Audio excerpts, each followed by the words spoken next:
আপনারা অনেকে শুনেছেন ডক্টর জাকির নায়েক, তিনি এই হাদিস প্রসঙ্গে বলেছেন, আল্লাহ নবী সাল্লাল্লাহু আলাইহি সাল্লাম গোল্ড মেডেলটাও দিলেন মাকে, তারপর সিলভার মেডেলটাও দিলেন মাকে, ব্রোঞ্জটাও দিলেন মাকে, বাবাকে দিলেন একটা সান্ত্বনা পুরস্কার।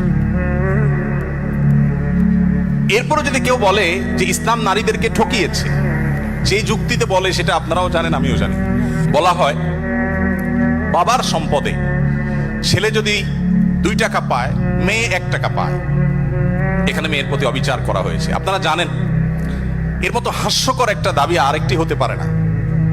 কারণ ছেলে বেচারা, এতক্ষণ শুধু মেয়েদের কথা বলছি, আসলে একটু ছেলেদেরকে আমরা দুর্বল হিসেবে দেখি।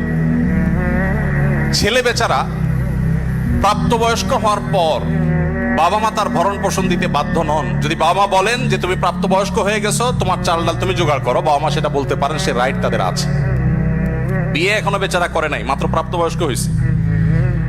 এরপর প্রাপ্তবয়স্ক হওয়ার পর যখন বিয়ে শাদীর চিন্তা করে, বাপ মা এটা বলতেই পারেন যে বাবা তোমার বিয়ে শাদীর টাকা তুমি জোগাড় করো, আমি তোমার বইয়ের গহনা কিনে দিব, মোহর জোগাড় করব, তোমার খরচ খরচা দিব। এটা বাবা মা করতে বাধ্য নন শরীয়তের দৃষ্টিকোণ থেকে, ছেলেটা ছেলেকেই জোগাড় করতে হবে।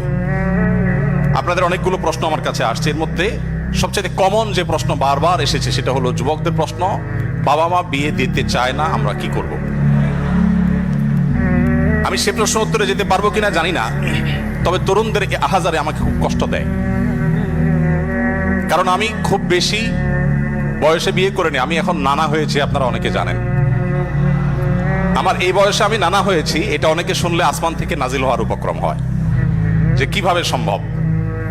তো আমি বলি, আমি আমার সংসার জীবন গোছানো শেষ, আমি এবং আমার মিসেস সহ বাকি জীবন আরামের সাথে দেশ বিদেশ যদি ঘুরেও বেড়াই, আল্লাহ বিল্লাহ করে বাকি জীবন কাটিয়ে দিই, আমার কোনো টেনশন নাই। কারণ আমার সংসারের সব সেট আপ করা শেষ। সে সমস্ত মানুষদেরকে দেখে আমার করুণা হয়, মায়া হয়, যারা আর্লি ম্যারেজকে দোষণীয় মনে করে, তারা অনেক বেশি দেরি করে তথাকথিত নিজের পায়ে দাঁড়ানোর কথা বলে 30-35 পার হওয়ার পর বিবাহ শাদী করেন। এই মানুষগুলো তাদের ছেলে মেয়ে হইতে হইতে, প্রথম তো আবার ছেলে মেয়ে নেওয়া যাবে না, একটা লম্বা সময় এনজয় করতে হবে, 40-এর পর হয়ে যায় ছেলে মেয়ে হতে হতে। এরপর এই ছেলে পড়ালেখা করে গ্রাজুয়েশন করতে করতে 55-60 ছুঁই ছুঁই হয়ে যায়, ততক্ষণে সংসারের ঘানি টানতে থাকে। আল্লাহ না করুন ছেলেটা যদি অমানুষ হয়, এই বেচারা বৃদ্ধ বয়সে আর যাওয়ার কোনো উপায় নাই। আবার সন্তান তো 1টা বা 2টা বেশি নেওয়া যাবে না, তাহলে তার দুঃখের কোনো শেষ আছে? আর আমার সবকিছু কমপ্লিট। এখন ছেলে মেয়ে যদি বেশি বেতাল হয়, বেলাইন হয়, সোজা কানটা মলে দিয়ে দরজা দেখা দিতে কোনো অসুবিধা নাই। কারণ আমার 2nd, 3rd, 4th অপশন আছে, অনেকগুলো সন্তান আছে। আর দ্বিতীয়ত আমার বয়সে এখনো অনেকখানি বাকি আছে। যাই হোক, আমি সেদিকে যাচ্ছি না। আমি যেটা বলছিলাম সেটা হলো, ছেলেদের এই বেচারাদের যে অসহায়ত্ব, এটার কথা কেউ বলে না। দেখেন, আমিও নারীদের ওয়াজি করে গেলাম, ছেলেদের অসহায়ত্বের কথা একটু বলি। এই বেচারারা যতদিন বাবার সংসারে থাকবে, তোমার ঘানে তুমি টানো, বাবা মা বাধ্য না। মেয়েকে কিন্তু এটা বাবা বা মা বলতে পারেন না।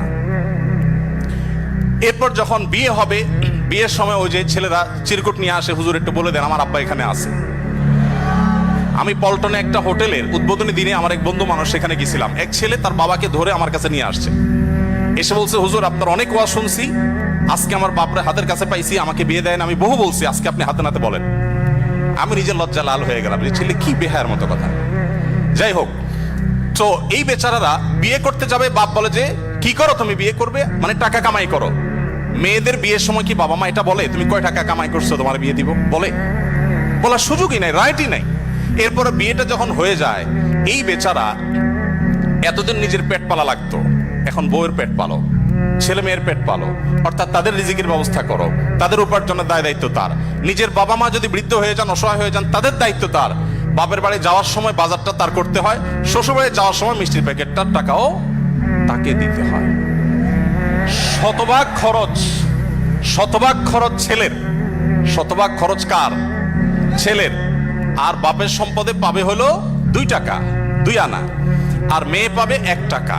তার অন্যের খরচ তো দূরের কথা, নিজের খরচই তার উপরে বর্তায় না। ইসলাম কি তাকে কম দিয়েছে না বেশি দিয়েছে? একজনকে 2 টাকা দিয়ে বাজারে পাঠিয়ে বিরাট বড় ফর্দ দেখাই দিয়েছেন, এতগুলো সব তোমাকে আনতে হবে।